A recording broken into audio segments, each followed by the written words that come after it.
Yesterday in game 3 of the round 3 of Swiss in Worlds, Peyz picked Twitch. Now, this is a very interesting pick in competitive play, and in solo queue, this champion has a very unique way that it approaches both team fights and the game as a whole. So I thought we'd just take a deep dive into how Peyz kind of contributes to the game, how he ends up actually really performing quite well in this one, carrying his team to a victory. And we'll just see what sort of led up to that point and how he plays all the fights, really break it down and get into the details. Hopefully you guys can learn stuff about playing Twitch, but also playing against Twitch and what to avoid. So we'll tell the story of the game. We'll cover the brief bits of the early game first. So if I just pause it here before we really get into it, he's not strong, right? Twitch is not a good early game champion. The enemy bot lane have picked Varus, Renata, who are very strong laning champions. And Peyz actually elected to lane swap this game. He spent a lot of time hitting this top tower up here. That's why it's well, he didn't hit it for that long, I guess. It's still got most of his plates, but he did, in fact, lane swap this game for a little part of it. He's substantially behind Viper in this one. Looks like Hanwha actually did a much better job at the lane swap. They've got a bit of a gold lead, got some kills. Nonetheless, this now the first play of the game. Canyon was the main benefiter of the early game for GenG. He hit level 6 nice and early. And now he's just using it to ulti bot. Peyz, nice and easy follow-up. Just holding his E until he gets all his stacks of poison. Then he's able to clean up this nice kill. So this is really what sets him up to get a bit of parity back with that Varus. He's able to then clear out this entire wave, smash for next wave, and then take a nice high quality recall, bringing the gold relatively even from the AD position, only a couple of hundred differentiating them from here. So if we jump forward in the VOD a little bit, we'll see the position we're in. So still behind.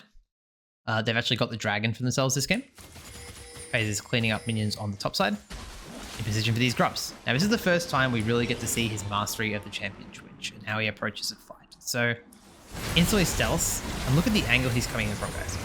Nice W into R, full hits, one shots the enemy AD carry, shooting bullets through the Sejuani onto the backline, instantly turns into Vanar in his face, and he's able to clean him up really nicely. So, looks simple, but let's look at how this could have gone poorly, right? So, his team is fighting the grubs. He's just cleared out all the minions. Most times you see a position like this, the AD carry would want to either go all the way down here, pass around the back, and position in the backline, right? And actually front to back a team fight, stand behind your Leona, deal damage to the enemy front line, and then go from there. But Twitch is different, right? Twitch wants flanks. This is part of the reason why being on this top wave was actually really, really smart from Peyz, and how it really just led him to have this beautiful angle for success. Even here, look how early he stealths. In case this bush was warded, which it might have been, this bush was warded, he stealths in fog. So if I look from blue vision right now, they don't see anything. Look when Twitch appears on their screen from Viper's perspective. Now, he opens with W out of fog. We'll go back to Peyz's vision. So he opens with W, instantly ultis, no hesitation, auto attack, auto attack, auto attack. That's 3 auto attacks and a W. That's 5 stacks of the Venom, and then he knows from this HP, he's going to die to the expunge, right? So he just presses E and nukes the kill, gets the reset on his Q, starts hitting the backline still. He's hitting 3 people with these autos, by the way. Hits Sejuani twice. This auto's still hitting onto the Renata at the back here, which is really, really nice. Cleanses the Sejuani stun. Starts hitting the Smolder. Hits Q for attack speed.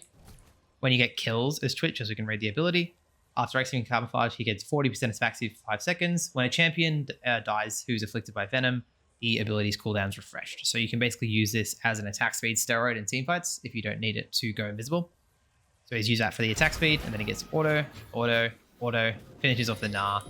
Now he's got 3 kills. Now we're getting scared, right? That's off level 7 Twitch, who just got 3 kills. We look at the gold again, still behind because this champion is just not very good in the early game. He has not had access to lane farm like the Varus has. Very, very few plates, if any, has the Twitch got this game. Back to top wave after the kills.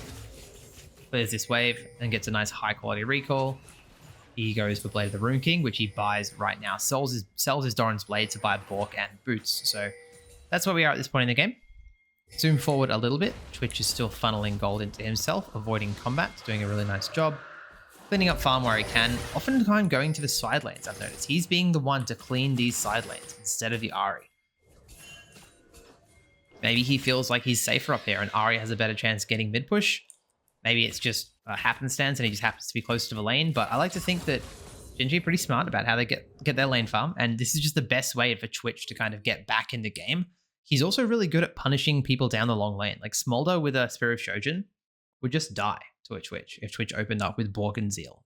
Twitch is a very strong 1v1 champion, and you can really run around the map trying to get kills. So he's positioning himself in the side lane to get farm, getting access to jungle camps whenever he can as well, and just scaling into the game, guys. If we have a look at that, you can see the game graph here. With all the towers and things dying. Not a whole lot's going on. Farming up. Really, Twitch, if you're in your solo queue games and you're looking for reference points on items, it's 2 or 3 items where Twitch is really powerful. Specifically 3 items. Once you've got access to that Bork, Runans, and IE, as we'll see later in the game, this champion's insane. So he's pushed out top and he's leaning towards mid. Stealths up. Avoids that Sejuani ulti. But we're just defending. So this goes on for a couple of minutes where we're just getting a lot of money for ourselves, and then we jump back into the game at around the 20-minute mark and we take stock of what's happening. So Twitch is still being the one to catch these side lanes. Now if we look at items and we look at gold, we're actually ahead now. Ahead of the Varus, because we have now cleaned up a lot of minions. We've been eating jungle camps. We've taken this bot tower. I assume Twitch got the gold for that. And now we're just in a pretty decent position where Twitch has actually spent the majority of his gold, only sitting on 900. And we're actually stronger than the Varus in terms of an actual straight up 5v5. If we're auto-attacking each other, Twitch will just win. Varus with this build really just wants to poke. He's a little bit tankier. And HLE just have a Smolder on their team. So in terms of who's stronger at this point in the game, pretty debatable. But in terms of GenG's comp, they have a pretty cohesive AoE teamfight. So that's probably what they're going to play, to be honest. So we'll see what Peyz does again. He's constantly in the side lane and then approaching fights from creative angles. So he's pushed out bot and he's staying in fog. He doesn't want to be with his team. Twitch is a champion that never wants to be grouping up front to backing fights with his team. He always wants to be looking for those creative picks. So he's hitting the dragon. Then look what happens here. I'll zoom out a little bit so we can see. As the dragon gets lower and lower, look what he does. He runs off to the right, stealths in the bush, loops himself all the way around the side of the fight, and snipes the enemy AD again with his ulti. Beautiful, beautiful positioning here. Just 1v9s this fight himself. Tries to chase a bit. Even does get the Smolder, and I think Chovy's last hitting all these kills. Chovy's going to make the headlines from this game because he's playing Ari, and I think he just got a quadra kill. Everyone's obsessed with Chovy. But if we take a look at how Peyz played this fight, like this is just neck one. This is just a really, really beautiful understanding of Twitch's identity. And yeah, it's just incredible. Really, really incredible that he can pull this off. But I'll be honest, Keen set this up so well as well, locking them all up here. Look how far away you can stand as Twitch and hit people. Who's he hitting him? That's Varus, guys. He's hitting the Varus over the wall without being hit once. A little bit of an early expunge there, but he's getting so much value from his ulti and his runins. He's just obliterating them. So, after Chovy last hits all 4 of the kills, Peyz is 4-0-3. He's doing very well for himself. I think he ends up dying in just a moment. Let's skip forward here. And let's look at how he approaches the game once again. So once again, Twitch in the side lane, guys. Twitch is the one catching all these waves, getting nice and strong in the side lane, and giving him access to flanks. So that's what happens. He pushes out the side. He doesn't hit the tower. Twitch isn't the champion that really wants to be sieging. He is very short range, very vulnerable. He just wants to push and move, is I guess what Peyz is doing in this game. He's kind of playing a bit more like a solo laner. We see him walk around the river here. Bit of a fight happening mid. Looks like a beautiful angle for Twitch. Really biding his time this time. Nocturne ultis. He opens up on 5 people. And he gets one. I remember watching this live and thinking, damn, like if he flashed this engage, he actually would have killed all 5 members. But let's look at this anyway and see what we can learn. So still in the side lane, getting this beautiful, beautiful bit of prior in the side, and then moving towards the play, getting a natural flank. This is something we can learn regardless of what role we're playing. But if you're split pushing prior to a team fight starting on the side of the map that the team fight is, it gives you a natural flank, which is really beautiful. And then if he were to walk up and start hitting right now, the fight's too split. His team hasn't arrived yet. Ari's all the way over here. Keen, the Aurora is teleporting on this ward. You can't really see it on the spectate, but that is happening. And people still have cooldowns. So the longer you can stay in stealth and wait for the enemy team to use cooldowns, the better it's going to be. So he's hiding around the corner. Now Nocturne ultis, they actually have a really nice bit of cohesion here where they chain Twitch opening with the Nocturne ult. Opens with W, gets a 5-man W auto. Maybe he can't see that Nard's almost mega here. But let's watch what he does. Let's watch in slow motion. So he autos. It's flashed on by Nar. He tries to cleanse flash, but he gets chain flashed Really, really nice play by the Nile. Let's just watch it one more time in normal speed just to see how hard this would actually be to react to. Opens up, beautiful positioning, beautiful patience, does everything right. But he is 1v5 at the end of the day. He would have to have flashed pretty much preemptively to force this to happen. Nice try. Again, still really, really sticking to Twitch's identity. Really good engage by Doran there to kind of chain and kill him. And now we're kind of in a bit of a pickle now. He just gave a big shutdown. He blew his double sums. Sorry, he didn't blow his flash. He held the flash. Obviously, he held the flash. He was chain CC'd. But he blew his cleanse. So now we're kind of in a situation where we want to wait until we have IE, which we can actually tell by the match state. So if we have a look at the positioning here, let's look at how Twitch approaches this next dragon fight, which I do not believe GenG win. So he's still trying to find that flank. He's never wanting to like group up with his team and contest the area, but it looks like the enemy team is kind of figuring out how Twitch wants to approach fights. And if I press F to toggle the fog here, you can see that Na is actually now marking the flank. So Twitch has to walk over these pink wards, which sucks. He's on vision and he's got no stealth. So these kind of fights where we're just standing in the river facing each other as a 5v5, these kind of fights benefit champions like Varus, because Varus just wants to throw Qs. He wants an extended face down in the river where 5 people are staring at 5 people, and Varus is just throwing Qs at them. Varus can then ulti. They're in a nice little choke for people like the Smolder to land a big ult through the corridor. Renata can land her ulti through the corridor. It's basically just like a very difficult situation for GenG, because GenG, look at their comp, Twitch specifically, cannot play fights like this. They need to have multiple angles. They need to be picking people off, abusing their assassins. They basically have 5 assassins on their team. You count Leona as one as well. So that's what needs to happen. You see Twitch once again, he's thinking about going around the back because that's the only way he knows he can win. His beautiful Smolder W into Smolder ulti. Varus chokes people out. And look, Twitch is just sitting. He's getting outranged.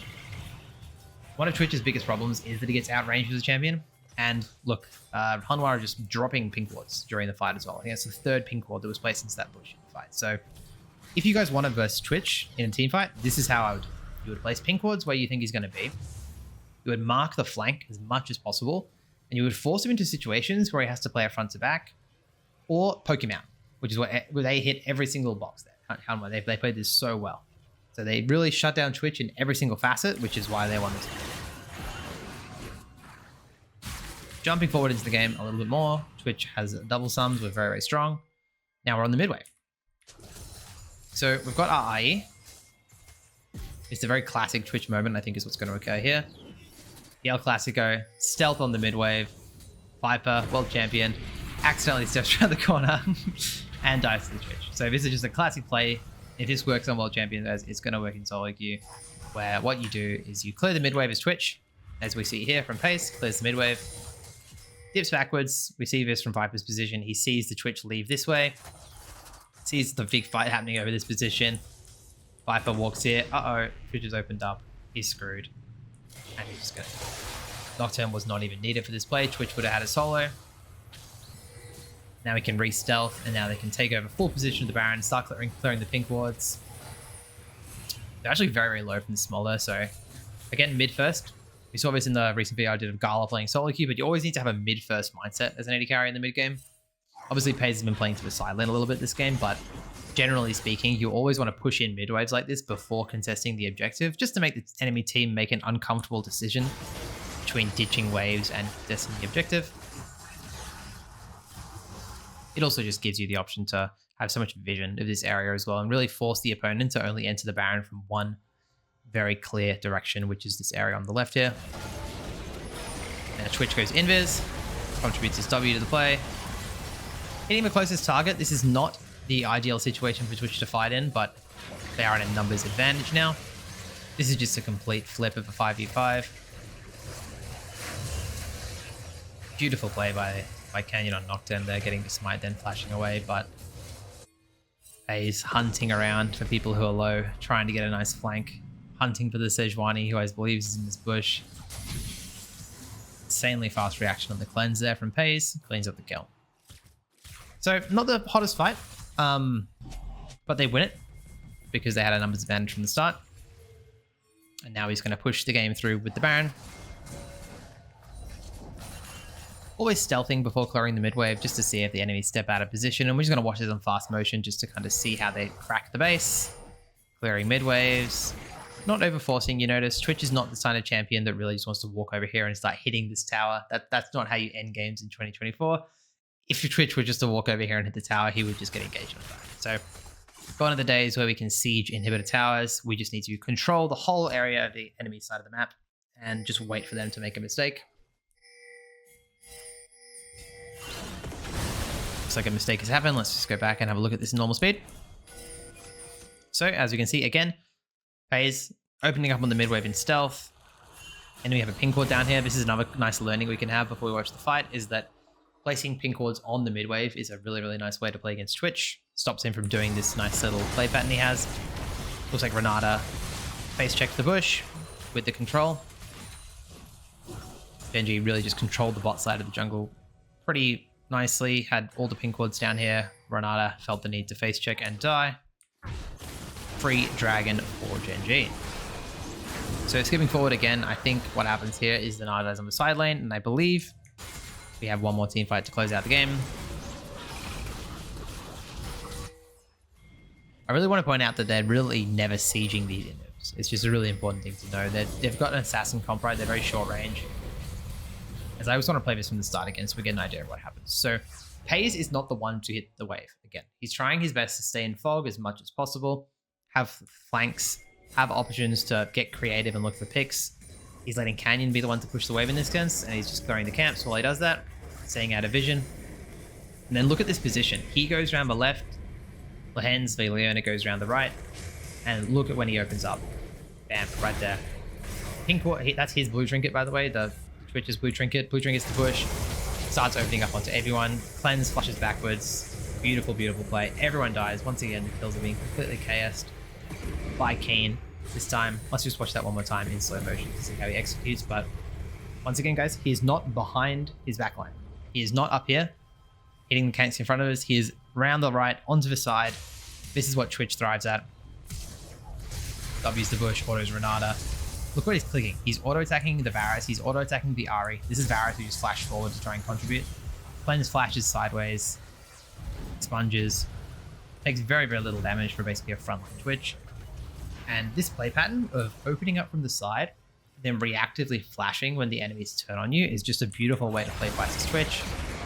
And then he's able to nice and quickly go around here, finish off the Gnar, and close out the game. So hopefully this showed some insight into how GenG were able to win this game with a creative pick, how Peyz showed pretty perfect mastery of this champion, how it plays fights, how it contributes to a game, especially versus their mobiles, getting some beautiful flanks. Learned a few things about how to play Twitch and also play against it. If you enjoyed it, let me know. Let me know if there's anything you think I missed, and we'll see you in the next video.